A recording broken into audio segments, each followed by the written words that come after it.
Hello বড় ভাই, আবার একটা ব্লগ নিয়ে এসে পড়েছি। তো ঠান্ডাটা যা পড়েছে বড় ভাই, শীত অত পড়ে নাই কিন্তু ঠান্ডাটা যা পড়েছে, হাতগুলা কালা হয়ে গেল, কাঁটার রকম লাগছে হাতগুলা। রানিং কমপ্লিট করে ঘরের দিকে যাচ্ছি, তো কুলিয়ে রোদ তাপতে তাপতে দেখি যে বড় লেবু কানমাস মনে আছে, কাঠের কানমাস দিয়ে করে খেলছে।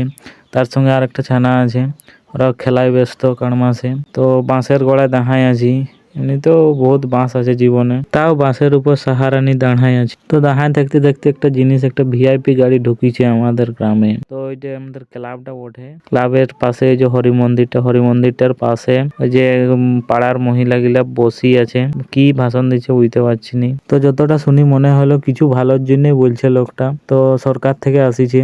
তো যাই বলুক, ওটাতে আমার কাজ নেই, আমাকে সিনার যেতে হবে। সিনাতে আসি গেছি, এই যে পুকুরটা দেখতে পাচ্ছ, পুকুরটা জলটা দেখলেই মনে হয় যে সিনা মনে কিন্তু সিনাতে হোক। তো বড় ভাই সিনাতে আর মন করছে নাই, রোদ তাপতে লাগে পড়েছি, বিরাট সুন্দর রোদটা দিচ্ছে। তো ঠান্ডা তো লাগছে কিন্তু সিনাতে তো হবে কে, তাই সিনাতে হবে। গামছা ধরেছি, এখন স্নান করি। তো আর একটা জিনিস আসি করে দেখি যে এই পাশে পুকুরটার পাশে ধান লাগানো চলছে। তো ঠান্ডায় ধান লাগাচ্ছে কি করে আমি ওটা ভাবছি।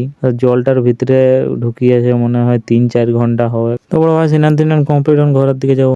তো ঘর আসি, গরুটা দমে ভালতেছিল, গরুটাকে খড় দিলি। খড় দিন করে দেখি গরুটা দমে ভিড়কিছে আমার থেকে, কেনে ভিড়কিছে আমি বুঝতে পারছি না।